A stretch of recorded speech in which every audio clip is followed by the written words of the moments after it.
ब्राह्मण के पास अगर 4 धन है ना तो सर्वश्रेष्ठ ब्राह्मण कहलाता है। पहला धन होना चाहिए वेद विद्या रूपी धन। अगर किसी ब्राह्मण के पास वेद विद्या रूपी धन है ना वो श्रेष्ठ ब्राह्मण है। और दूसरा उसके पास होना चाहिए तपोधन। अगर वेद विद्या रूपी धन है और तप नहीं है ना तो वेद विद्या रूपी धन किसी काम का नहीं है। हाँ, उस ब्राह्मण देवता के पास अगर वेद विद्या रूपी धन है और तपोधन नहीं है ना तो उस ब्राह्मण की वाणी मनोरंजन करवा सकती है पर मनोमंथन नहीं करवा सकती साहब। तपोधन भी होना चाहिए। और तीसरा सदाचरण रूपी धन।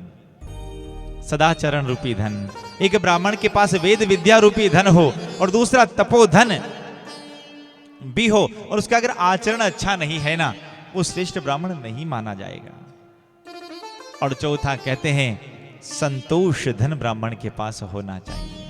कहते हैं कि अगर आपके पास वेद विद्या रूपी धन भी है, तपोधन भी है और अगर आचरण भी अच्छा है और संतोष धन नहीं है ना वो भी श्रेष्ठ ब्राह्मण नहीं कहलाता है। देखिए ब्राह्मण के पास संतोष रूपी धन भी होना आवश्यक है। तो चारों धन सुदामा जी के पास परिपूर्ण रूप से विद्यमान थे। परिपूर्ण रूप से सुदामा जी ने अयाचक व्रत का पालन कर रखा था। केवल और केवल 5 ही घरों में जाते, वहां से मिल गया तो भगवान की इच्छा और अगर ना मिला तो भी भगवान की इच्छा। केवल